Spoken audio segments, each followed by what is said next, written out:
Alabama. I mean, Japan is just Alabama in disguise. Think about it. Welcome back to another video. Today we're gonna do something different from the anime reactions. We're gonna reacting to unknown Japanese laws that can get you arrested. Cause shit, I always wanted to visit Japan. Might as well get used to these rules. Don't want to get arrested for something I did not know about. The original video was made by Paulo from Tokyo. Go give them a watch of the original video. Anyway, let's get into it.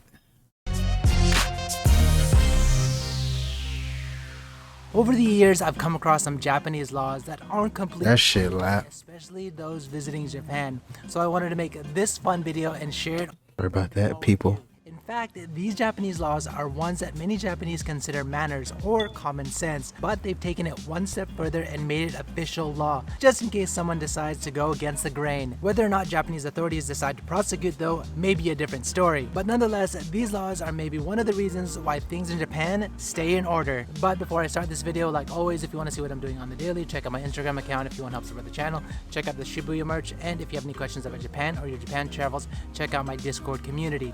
Alright, let's get this list started. Number 1, cutting in line to buy tickets. Believe it or not, the act of cutting in line to get on the train or to buy your train tickets could get you fined or arrested in Japan. This, like many items on today's list, fall under Japan's Keihan Zaiho, or minor crime law, which is sometimes explained as a law that stipulates the minimum level of morality that citizens should observe in their daily lives, and it targets bad acts that are often seen in daily life. All minor crime law violators could face a fine between about $10 to $100 or jail time of 1 to 30 days. Keep this Dang, just think. You get 30 days in jail just cutting in line. Craziness. video for anything pertaining to the minor crime law. So yeah, be careful before you decide to cut in line and interrupt the flow of business, as this law applies to other public forms of transportation as well as other public events. To say the least, Japanese are serious about their lines. Number 2, challenging someone or accepting a fight. In Japan, there's a law that says there shall be no dueling. So anyone who initiates a fight, or the person who fights back, even witnesses or the person that provides the venue, can all be punished under this law. It dates back to 1889 with a punishment of 6 months to 2 years, but for more than 100 years it was considered a dead law, with only a few cases of its application. But since 1989, it was suddenly applied to a one-on-one fight, and there have been many cases since then. Nowadays, challenging someone to a fight or accepting a fight, whether it be verbally, email, message board, etc., can still get you 6 months to 2 years, while getting into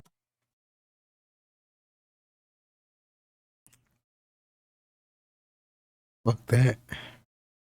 I don't know if I want to go now.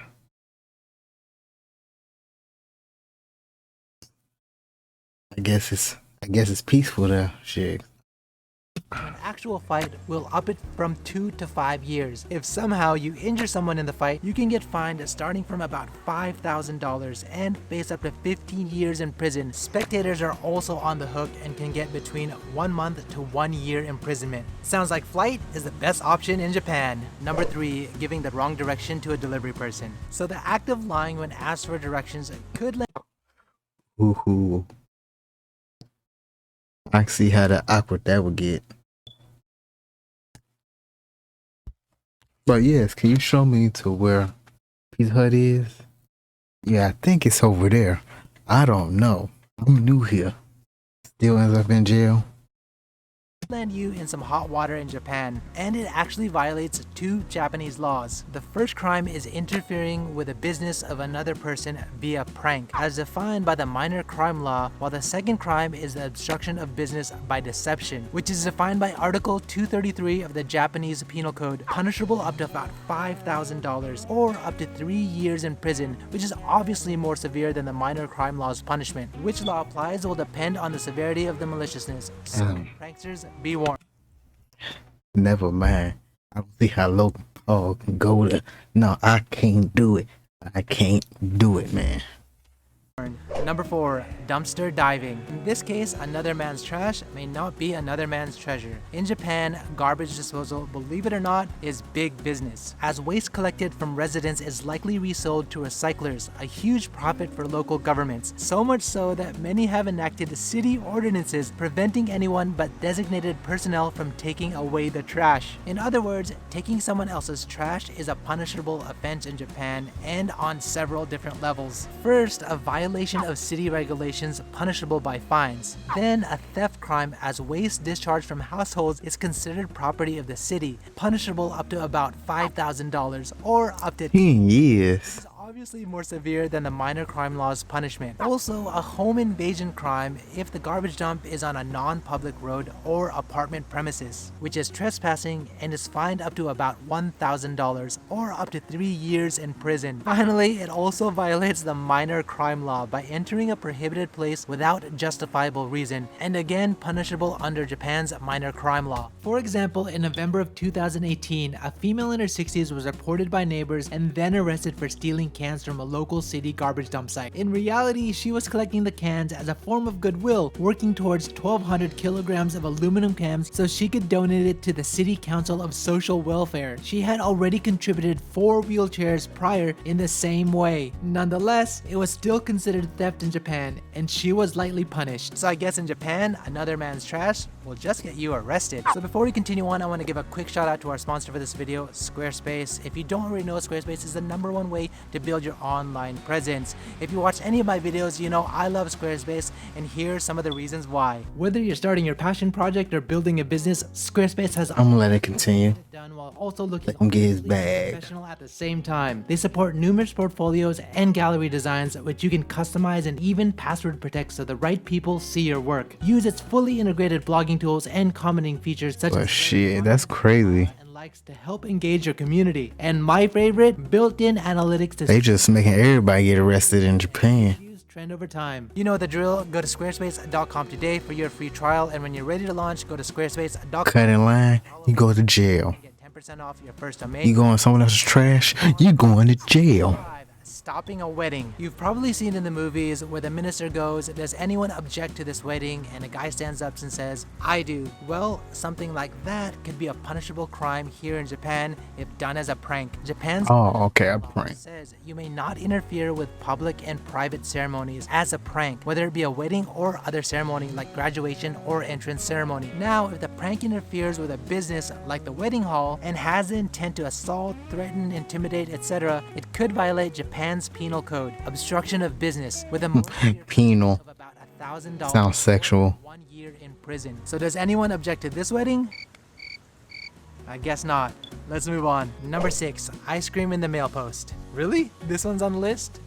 Yep, I guess so. It's illegal in Japan to put ice cream in the mail post. Under Article 78 of the Postal Act, Why would you put ice cream in the mail post? Well, I guess somebody did because it's a rule for it. any person who damages or otherwise obstructs the mail service by damaging property used exclusively for mail or property actually used for mail service is punishable up to about $5,000 or 5 years in prison. Unfortunately, it's happened more than once. A 19-year-old Tokyo male threw a half-eaten ice cream in a postbox, ruining 67 pieces of mail, 62 of which were New Year's cards. And a 42-year Saitama male threw a stick of ice cream into a postbox right in front of the post office and was soon arrested. Oh, breaking news! The postal workers wiped off all of the New Year's cards and delivered the 67 pieces of mail to the recipients while apologizing. Gotta love Japan. And number 7, spitting on the street. Well, damn, this could ruin some people's holiday. I mean, yeah, that shit nasty, but goddamn.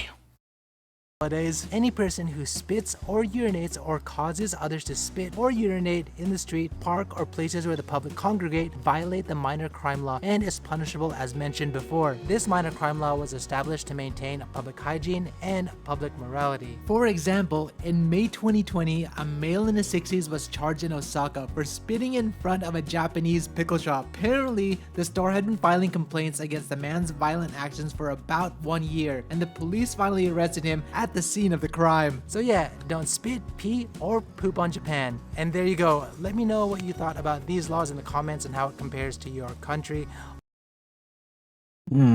Let's try this one. His next video. Things okay in Japan but illegal around the world. Let's roll. These are shocking laws. But shit, them laws was crazy. It don't make no goddamn sense. I don't know if I want to go to Japan now. They seem too strict.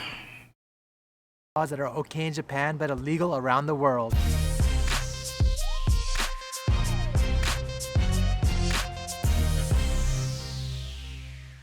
So I've made videos before on things that you can't do in Japan because of Japanese law, or unknown laws here in Japan that could get you arrested. But this time I wanted to switch things up and show you guys some laws here in Japan that are actually legal but are illegal in the rest of the world. Many think that Japan is a very strict country, and rightfully so, but when you hear some of these Japanese laws, you may be scratching your head. And to be clear from the start, I don't recommend doing any of these things. I'm not providing legal advice, and this is for entertainment only. But like always, before I start, if you want to see what I'm doing on the daily, check out my Instagram account. If you guys want to help support the channel, then check out my Japan merch. And if you have any questions about Japan or your Japan travels, check out my Discord community. Oh, and let me know in the comments how these laws compare to your country and if you agree or disagree with any of them. Alright, let's do this. Number 1, age of consent. This one is a much debated topic in Japan today, but the legal age of consent is 13 years old in Japan. And Hey, yo, what? EDP should be in Japan. Shit, 13 years old. one of the lowest in the world. Age of consent referring to the minimum age at which a person is considered to be capable of giving consent to sexual acts. In fact, this has been part of the Japan Penal Code since 1907, more than 100 years without change. Interestingly, most prefectures in Japan have statutes and local ordinances that raise the effective age to between 16 and 18 years old, while at the same time leaving some gray area for specific cases. At the end of the day though, the national age of consent in Japan is 13 years old. Number 2. Marrying cousins. On somewhat of a lighter note, it's legal in Japan to marry your first cousin. Like many of these laws in the video, it may be legal in some countries, or if you're from the US, in your state. But the truth is, in other parts Alabama, Japan is just Alabama in disguise. Think about it. This is some Alabama shit. of the world, marrying your first cousin is still against the law, so I thought this one was worth mentioning. This law dates all the way back to Japan's Meiji period when it was passed in 1898. It's common enough in Japan that there's a word for it, itoko-kon. In fact, there have been many famous and well-known people in Japan who have married their first cousin. For example, Japan's 56th Prime Minister, who's the grandfather of Japan's more recent Prime Minister, Abe, was married to his first cousin. There were even 2 Prime Ministers after him who were also married to their first cousin. One of the reasons for this law was to allow families to keep their wealth within their family. Fortunately, for those living in Japan today who also want to legally spend the rest of their life with their first cousin, Japan is all for it. Number 3, defamation. So this is an interesting one. In Japan, you can sue someone for defamation if they damage your honor, aka public image, even if the statements are true. This one kind of blew my mind since I'm from the US, and we understand defamation to be the oral or written communication of a Wait, did you just say he's from the US? But his name is Pablo from Tokyo. Paulo, maybe? false statement about another that unjustly harms their reputation and usually constitutes a tort or crime. But in Japan, hurting someone's honor or even hurting a company's honor is protected by law, despite the statements being true. I should note though that many laws in Japan leave a lot of gray area, but the main 3 criteria for defamation in Japan is 1. The statement is shared with the general public. 2. It reveals specific facts whether true or not. And 3. Damages one's honor, either socially, their value, or how they value themselves. So for example, telling your coworkers or the public that your married boss is having an affair with someone, even though if it's completely true, is considered defamation in Japan. Even online statements, if the 3 previously mentioned criteria are met, can be considered defamation. There are exceptions though, such that you're stating facts about public interest or you're a whistleblower to expose company fraud. But at the end of the day, the Japanese law is to protect individuals and companies from malicious actors that intend to do their honor or image harm. Here are 2 examples that actually happened in Japan. Case 1, in 2018, a person was having an affair and it was posted on social media by a third party. Although the affair was happening, the person sued the third party for defamation. The Tokyo District Court judged for the plaintiff and was awarded 100,000 yen, about $820 today. And case 2, a quasi-rape incident occurred in an event circle. Quasi-rape, by Japanese definition, is a crime of committing sexual intercourse, anal intercourse, oral sex with another who's passed out under the influence of such Oh, I was gonna say, what the fuck is that? as alcohol and lost consciousness to resist or was not able to resist. A magazine published an anonymous report about the incident without giving the subject's real name. In this case, although the incident happened and the subject was anonymous in the report, the court still awarded for the subject, as it was judged that the subject could be identified by judging the totality of the circumstances, and received a total of 4.4 million yen for defamation damages, about 36,000 US dollars. Maybe not necessarily illegal around the world, but I thought this one was worth mentioning. So yeah, if you're in Japan and someone's talking that shiz, you may be able to do something about it. Before I continue on, I want to give a quick shout out to my regular sponsor, Booksu. If y'all don't already know, Booksu provide a gourmet experience of Japanese snacks and tea pairings delivered to your front door. They work with traditional Japanese factories, some over 100 years old, to provide you with authentic Japanese flavors. And each monthly box has its own unique theme, so you get new snacks each and every time. First time users will get a Seasons of Japan box, and after that you'll get a theme box like this one. These boxes are so awesome. You get this nice booklet that takes you through each snack, as well as extra information about Japan and Japanese culture. They'll say, do it come to the US? In your box depending on the package you choose, and they're all handpicked from all over Japan to deliver you unique and local Japanese flavors. So get $15 off your own authentic Japanese subscription snack box from Booksu by using my code PALO15 and link in the description. Number 4. Food. Now this one is quite a sensitive topic for many people, so I'm gonna try to tread lightly. In Japan, hunting whale and dolphins as well as eating seal and sea lion is completely legal. Although it's part of the diet for some Japanese, it's probably safe to say that most don't eat it regularly. Yet it's still easily found in shops and some restaurants. Even a quick search on Amazon will yield results for some of these animals. On the other hand, shark fin, also legal to eat in Japan, probably more commonly eaten, and I think it's fair to say that many Japanese consider it a delicious food, as it's easily found on menus, probably most commonly found in Chinese restaurants throughout Japan. But since it's such an expensive delicacy here, Japanese probably won't be eating it regularly. In regards to whaling specifically, Joji Morishita, who negotiated Japan's withdrawal from the International Whaling Commission, said in Japan the whale eating issue is a symbol of respect for different cultures, and many people in Japan think it's not right for people from outside to impose food culture on other places. Whether you agree with any of this or not, the simple fact is, at this time, it's legal to eat these foods here in Japan. And number 5, cigarettes. So these days, we all pretty much know that cigarettes are not that good for you. Many places around the world have laws protecting citizens, including children, from cigarettes and secondhand smoke. But Japan, although not there yet, is slowly catching up. There are still things that you can do legally here in Japan when it comes to cigarettes that aren't necessarily legal in other parts of the world. In Japan, you can still buy cigarettes from vending machines. Granted, you have a TASPO photo ID card and you're of age. Also, although most indoor smoking as of 2020 has been prohibited, you can still smoke in hotel rooms, cigar bars, and even some small-sized restaurants and bars that were open before April 2020. I don't know though. I feel like there's still a lot of restaurants and bars all throughout Japan that were open before 2020. Either way, Japan has come a long way from where it was just a few years ago, when wherever you went indoors, you can pretty much smoke inside. Anyway, Fuck that. That shit crazy. That's some craziness right there. But shit, that's the end of this video. Hope you liked and subscribe and like. I'll see you guys later. Bye.